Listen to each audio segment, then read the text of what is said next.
تو شاید یہ جگہ مجھے قبول کر لے گی۔ ایک بوڑھا شخص تھا، آہستہ آہستہ قبرستان کے اندر چل رہا تھا اور سوچ رہا تھا اگر یہاں پر میری قبر بن جائے، یہ جو جگہ ہے یہاں پر میری قبر بن جائے تو شاید یہ جگہ مجھے قبول کر لے گی۔ اچانک دل نے کہا نہیں، قبر کے ساتھ ایک درخت بھی ہونا چاہیے۔ بوڑھے شخص نے گور کن کو بلایا اور کانپتی آواز میں کہا بھائی، موت بہت قریب محسوس ہو رہی ہے مجھے، لہٰذا میری ایک چھوٹی سی خواہش ہے، میرے مرنے کے بعد یہ خواہش پوری کر دیں، اور وہ خواہش یہ ہے کہ جب میں مر جاؤں تو میری قبر اسی درخت کے نیچے بنا دینا۔ جب میں مر جاؤں نا تو میری جو قبر ہے وہ اسی درخت کے نیچے بنا دینا، مطلب چھاؤں میں میری قبر ہونی چاہیے۔ یہ سن کر گورکن چونک گیا، کہنے لگا بابا جی یہ کیسی خواہش ہے، میں زندگی میں پہلی مرتبہ ایسا سن رہا ہوں، اگر اس خواہش کے پیچھے کوئی کہانی چھپی ہوئی ہے تو ضرور سنائیے۔ یہ سن کر بوڑھا شخص رونے لگا، رو کر بولا بیٹا 10 سال گزر گئے ہیں، آج سے 10 سال پہلے میرا بیٹا مجھ سے روٹھ کر ناراض ہو کر مجھ سے جدا ہو گیا تھا، آج سے 10 سال پہلے 10 سال ہو گئے ہیں اس نے میری شکل دیکھنا بھی گوارا نہیں کیا۔ 10 سال گزر گئے، میرے بیٹے نے میری شکل دیکھنا گوارا نہیں کیا، لیکن اب مجھے یقین ہو گیا ہے کہ جب میں مر جاؤں گا نا تو ممکن ہے میرے بیٹے کو وقت مل جائے، میرا بیٹا مجھے ملنے کے لیے آ جائے، شاید زندگی میں نہ صحیح مگر موت کے بعد ہی صحیح وہ آ کر باپ کی قبر کے ساتھ 2 لمحے بیٹھ تو جائے گا نا۔ گورکن نے آہستہ سے کہا بابا جی پھر درخت کی چھاؤں کے نیچے قبر بنانے کی خواہش کیوں؟ یہ سنتے ہی بوڑھے شخص کی آنکھیں بھر آئیں، کہا اس لیے کہ جب میں قبر کے اندر پڑا ہوں گا نا اور میرا بیٹا میری قبر کے اوپر آئے گا تو کہیں دھوپ میرے بیٹے کو پریشان نہ کرے، جب میں مر جاؤں گا مجھے یقین ہے میرا بیٹا میری قبر پر ضرور آئے گا، اور جب وہ میری قبر پر آئے گا تو کہیں دھوپ میرے بیٹے کو پریشان نہ کرے، کہیں میرے بیٹے کو دھوپ نہ لگ جائے، تتی واہ نہ لگ جائے، میں نے ساری زندگی بیٹے کو دھوپ سے بچایا ہے تو قبر میں جا کر بھی یہی چاہتا ہوں کہ میرے بیٹے کو دھوپ نہ لگے، اور ہاں اگر ہو سکے تو میرے بیٹے کو یہ بھی کہہ دینا کہ بیٹا جب میں باپ کی قبر پر آنا تو مسکراتے ہوئے آنا، روتے ہوئے مت آنا، کیونکہ اس وقت تیرے آنسو صاف کرنے کے لیے میرے پاس ہاتھ نہیں ہوں گے، میں نہیں چاہتا کہ میری قبر کی مٹی تجھے دکھ دے، بس آنا تھوڑی دیر بیٹھنا اور چپ چاپ چلے جانا، کیونکہ ایک باپ کے لیے اولاد کا سکون ہی سب سے بڑی دعا ہوتی ہے۔ عیداں تے شبراتاں آیاں تے لوکی کرانو آئے، او نہیں آئے محمد بخشا جنہیں آپ ہتھیں دفنائے، لیکھاں وچ وچھوڑے رہ گئے، رو رو اتھروں تھوڑے رہ گئے، کسے بھی میرا حال نہ پچھیا، ہاتھ بھی میرے جوڑے رہ گئے، پتر ہن تے آ جا ہن گل چلا، کیونکہ زندگی دے دن تھوڑے رہ گئے، لیکھاں وچ وچھوڑے رہ گئے، خدا را میرے بھائیو، او میری قوم کے نوجوانوں، زندہ لوگوں کی قدر کرو، زندہ لوگوں کی قدر کرو، موت کے وقت تو دشمن بھی چہرہ دیکھ کر رو پڑتا ہے۔ یہاں پر میں تمہیں ایک سبق آموز واقعہ سنانا ضروری سمجھوں گا، یہ کوئی عام واقعہ نہیں بلکہ یہ وہ انجام ہے جو انسان خود اپنے ہاتھوں سے لکھتا ہے اور اپنی آنکھوں سے دیکھتا بھی ہے۔ کہتے ہیں دلی کا شہر تھا، شہر کے آخری کنارے پر ایک بہت بڑا کچرے کا ڈھیر لگا ہوا تھا، دلی کا شہر تھا اور شہر کے آخری کونے پر ایک بہت بڑا کچرے کا ڈھیر لگا ہوا تھا۔ آپ جانتے ہیں کہ کچرے کے ڈھیر میں بدبو کے سوا کچھ نہیں ہوتا، مگر حیرت کی بات یہ تھی کہ اسی بدبو، اسی گندگی اور اسی ذلت کے درمیان ایک 40 سالہ شخص اپنی زندگی گزار رہا تھا، اسی بدبو کے اندر 40 سالہ شخص اپنی زندگی کے شب و روز گزار رہا تھا۔ لوگ شہر میں عزت ڈھونڈتے ہیں مگر وہ شخص کچرے کے ڈھیر میں اپنی بدبختی کو رو رہا تھا۔ جو بھی وہاں سے گزرتا تھا تو وہ شخص آہستہ آہستہ اٹھتا اور بلند آواز میں کہتا، لوگو مجھ سے عبرت حاصل کرنا، جو میں نے کیا وہ مت کرنا۔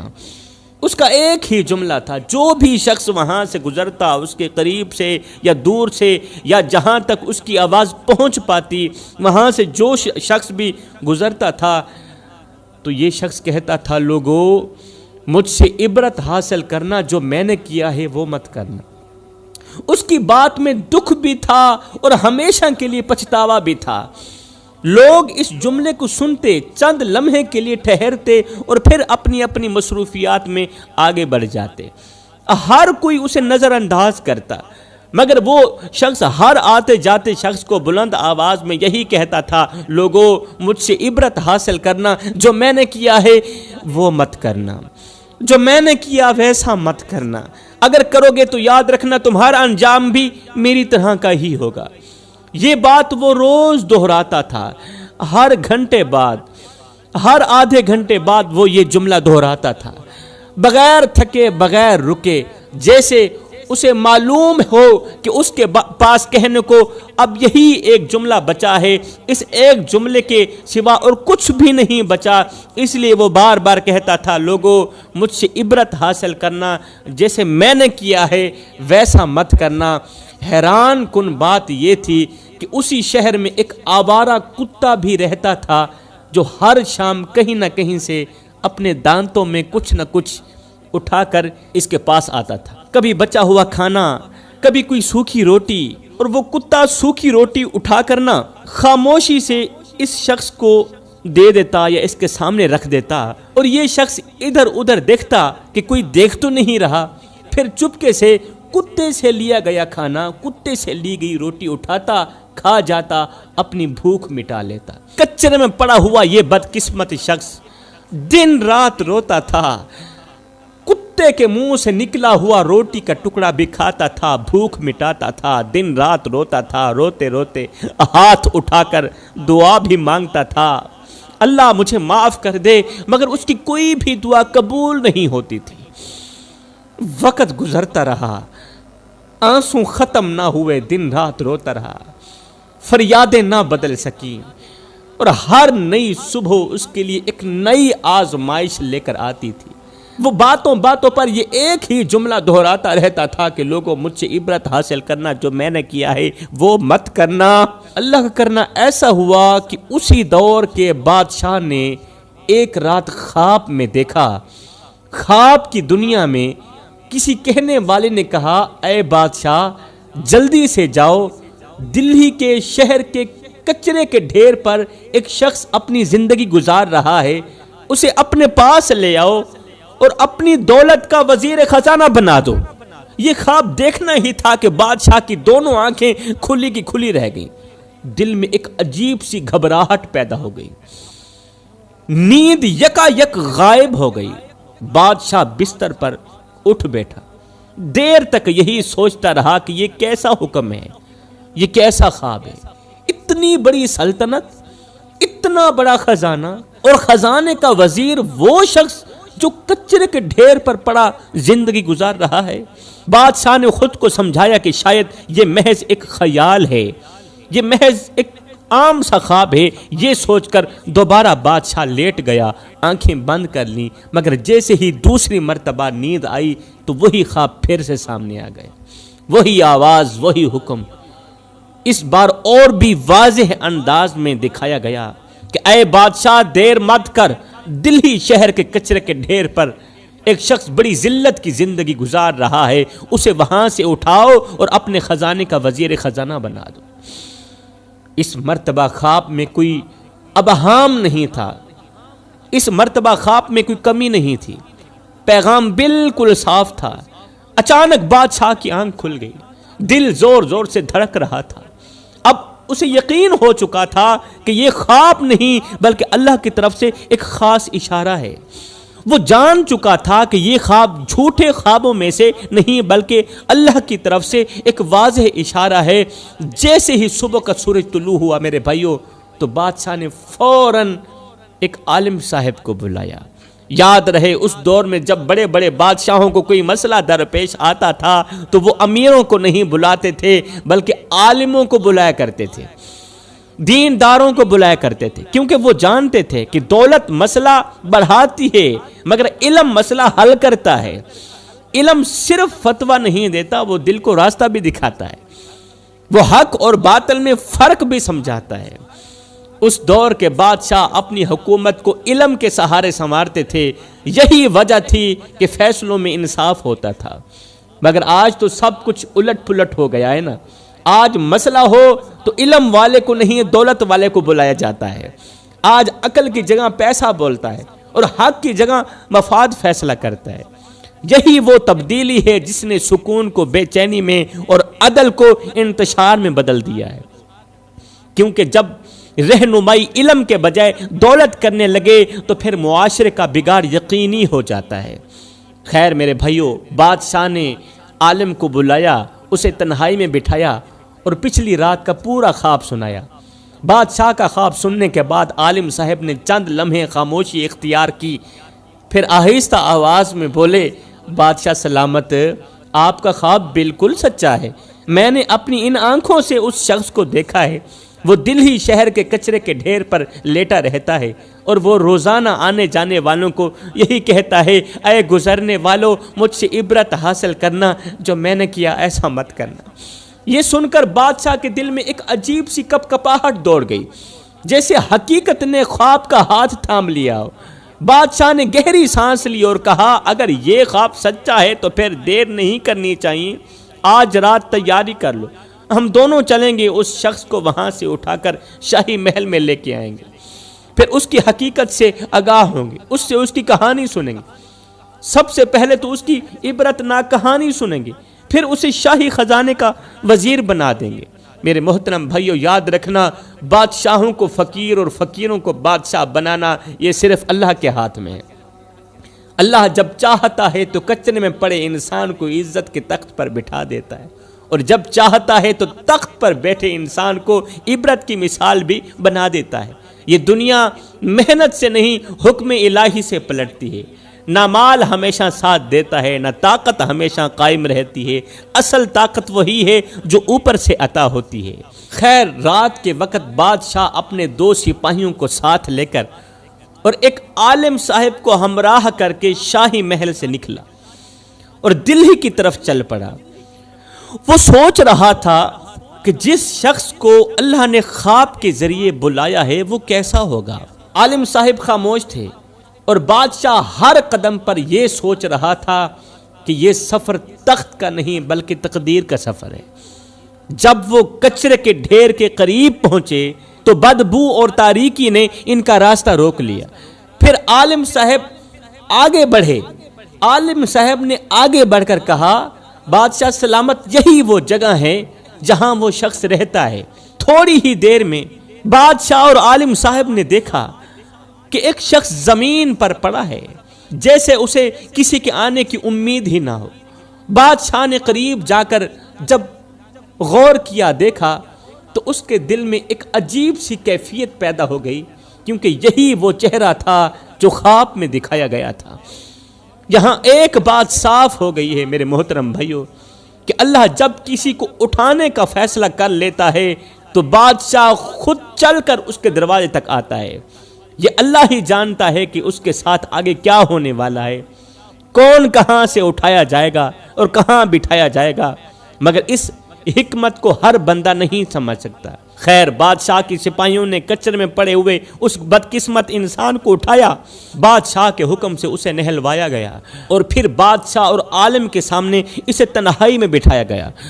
بادشاہ نے آہستہ لہجے میں پوچھا، اے بندے، بتا کہ آخر تو نے ایسا کیا کیا تھا کہ تو عبرت کا نشان بن گیا۔ یہ سننا تھا کہ وہ شخص چیخ پڑا، روتی ہوئی آواز میں کہنے لگا، اور میری کہانی سننے والوں، اگر کسی نے دنیا کا سب سے بڑا بدقسمت انسان دیکھنا ہو تو وہ میرے جیسے انسان کو دیکھ لے۔ کہنے لگا، ایک وقت تھا کہ میں بہت بڑا حسین و جمیل نوجوان تھا، جو بھی مجھے ایک بار دیکھتا وہ بار بار دیکھنے کی کوشش کرتا، مگر میں شراب کا عادی تھا، دن رات نشے میں ڈوبا ہوا رہتا تھا، ہوش اور حد دونوں کھو چکا تھا۔ ایک رات میرے دروازے پر کسی نے دستک دی، میں نشے میں لڑکھڑاتا ہوا اٹھا دروازہ کھولا تو باہر ایک حسین و جمیل عورت کھڑی تھی، خوبصورت عورت کھڑی تھی، مگر اس کے چہرے پر بھوک کے آثار دکھائی دے رہے تھے۔ میں نے پوچھا کیسے آنا ہوا؟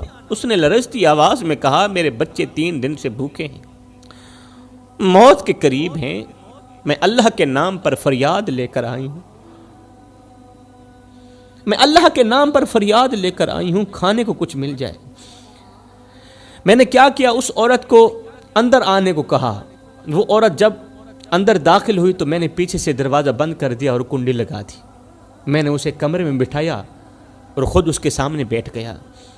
پھر میں نے اس کے حسن کی تعریف کرنا شروع کر دی۔ میرے منہ سے اپنے حسن کی تعریف سن کر وہ عورت چونک گئی، ڈر گئی، اس کی آنکھوں میں خوف اترا۔ اسے اندازہ ہو گیا کہ کہیں آج اس کی عزت خطرے میں نہ پڑ جائے۔ اس وقت میں نشے میں تھا، شیطان میرے سر پر سوار تھا، عقل بالکل خاموش تھی اور نفس بول رہا تھا جیسے جیسے میں کہتا جاؤں بس ویسے ویسے تو کرتا جا اور لطف اٹھاتا جا۔ پھر کیا ہوا، میں نے اس بھوکی عورت پر جبر کیا، اس کی آواز دبانے کی کوشش کی، اور وہ ظلم کر بیٹھا، وہ زیادتی کر بیٹھا جس کا تصور بھی انسان کو کانپنے پر مجبور کر دیتا ہے۔ اور جب یہ سب کچھ ہو چکا تھا تو بھی شیطان نے میرا پیچھا نہ چھوڑا۔ شیطان نے کہا اب اسے زندہ مت چھوڑنا، اگر یہ زندہ باہر گئی تو تیری بدنامی ہوگی۔ پھر کیا ہوا، شیطان کی باتوں پر آ کر جب میں نے اس بھوکی عورت کی جان لینے کی کوشش کی تو اس کے لبوں سے چند جملے نکلے اور وہ روتی ہوئی کہنے لگی، اللہ تو گواہ رہنا، میں صرف خیرات مانگنے آئی تھی، اللہ میں صرف ایک روٹی مانگنے کے لیے آئی تھی، میں غریب تھی، میں ایک روٹی کے بدلے عزت بیچنے نہیں آئی تھی، مجھ پر جبر کیا گیا، مجھ پر ظلم کیا گیا۔ یا اللہ اگر قیامت کے دن یہ بدقسمت اور درندہ انسان جنت میں چلا گیا تو میں تیری جنت میں داخل نہیں ہوں گی۔ بس یہ کہتے ہوئے وہ عورت موت کی گھاٹ اتر گئی۔ بس پھر کیا ہوا، اس عورت کے مر جانے کے بعد میرا عروج آہستہ آہستہ زوال میں بدلنا شروع ہو گیا، میری خوبصورتی بدصورتی میں بدلنی شروع ہو گئی، چہرے کی رونق چھن گئی، آنکھوں کی چمک ماند پڑ گئی، اور میں دن بدن کمزور ہوتا چلا گیا، میرا مال جاتا رہا، میرا وقار ختم ہو گیا، اور پھر نوبت یہاں تک آ پہنچی کہ میں نے خود کو تکلیف دینا شروع کر دیا۔ 10 سال کا طویل عرصہ گزر گیا ہے، میں کچرے کے ڈھیر پر پڑا زندگی کے مشکل دن گزار رہا ہوں، مگر اللہ میری توبہ قبول نہیں کر رہا، اللہ میرا رونا قبول نہیں کر رہا۔ اللہ نے اس مظلومہ عورت کی دعا قبول کی مگر میرا رونا قبول نہیں کر رہا۔ اس کی یہ عبرتناک کہانی سن کر بادشاہ اچھی طرح سمجھ چکا تھا کہ یہ خواب بالکل سچا تھا، کیونکہ اللہ کے سامنے جو شخص سچے دل سے رو کر توبہ کرے اللہ تعالیٰ اس کی توبہ ضرور قبول کرتا ہے، مگر اس شخص کے معاملے میں اللہ کا فیصلہ کچھ اور تھا۔ اللہ تعالیٰ نہیں چاہتا تھا کہ یہ شخص رونے کے ذریعے پاک ہو جائے۔ یہ شخص جب روتا تھا تو اللہ تعالیٰ کی رحمت جوش میں آتی تھی، اللہ کا رحم جوش میں آتا تھا، اللہ تعالیٰ اسے بخشنے پہ آتا تھا، مگر اس عورت نے کہا تھا اللہ اگر یہ کمینہ تیری جنت میں چلا گیا تو میں تیری جنت میں داخل نہیں ہوں گی۔ اللہ تعالیٰ اس کی توبہ قبول نہیں کرنا چاہتا تھا، اس لیے اللہ نے چاہا کہ اسے دنیا کی اور زیادہ آزمائش میں ڈال دیا جائے۔ اللہ نے چاہا کہ اسے خزانے کا وزیر اعظم بنا دیا جائے تاکہ یہ دنیاوی خواہشات میں دفن ہو جائے، نفسانی لذتوں میں گم ہو جائے اور رونا بھی بھول جائے، توبہ کرنا بھی بھول جائے۔ یاد رکھنا جب اللہ کسی انسان کو مہلت نہیں دینا چاہتا تو وہ اسے دنیا کی آسائشوں میں الجھا دیتا ہے، تاکہ وہ عیش میں ڈوب کر اللہ کی یاد سے سرے سے ہی غافل ہو جائے۔ دوسرے ہی دن بادشاہ نے اس بدقسمت شخص کو شاہی خزانے کا وزیر اعظم بنا دیا۔ جب وہ خزانے کا وزیر اعظم بنا تو اس نے پھر رونا چھوڑ دیا، توبہ کرنا بھول گیا اور پہلے سے زیادہ دنیا کی لذتوں میں ڈوب گیا، پہلے سے زیادہ گناہ کرنے لگا، پھر پہلے سے زیادہ شرابیں پینے لگا۔ 20 سال اس نے نفس پرستی اور خواہشات کے پیچھے گزار دیے، اور پھر ایک دن کیا ہوا، زندگی کا سورج غروب ہو گیا، اس کا انتقال ہو گیا، مگر اصل انجام اس کے مرنے کے بعد سامنے آیا۔ جب اس بدقسمت وزیر کی قبر کھودی گئی تو قبر کے اندر سکون نہیں بلکہ عذاب تھا۔ قبر سانپوں، کیڑوں اور بچھوؤں سے بھری ہوئی تھی اور ہر طرف قبر کے اندر آگ ہی آگ تھی، یوں لگتا تھا جسے جہنم کے تمام دروازے قبر کی طرف کھول دیے گئے ہیں، کیونکہ اسی قبر کے دائیں بائیں اس مظلوم عورت کے 2 بچے دفن تھے۔ دائیں بھی ایک بچہ دفن تھا، بائیں بھی ایک بچہ دفن تھا، وہ بچے جو بھوک کی وجہ سے ماں کی جدائی میں مر گئے تھے۔ ایک کی قبر ایک طرف تھی، دوسرے کی قبر ایک طرف تھی، درمیان میں اس ظالم کی قبر آ گئی، اس لیے اس کی قبر جہنم کے گڑھوں میں سے ایک گڑھا بن چکی تھی۔ یہ انجام سب کے لیے عبرت بن گیا۔ یہ ثابت ہو گیا کہ دنیا کی دولت کبھی انجام نہیں بنتی اور مظلوم کی آہ کبھی خالی نہیں جاتی۔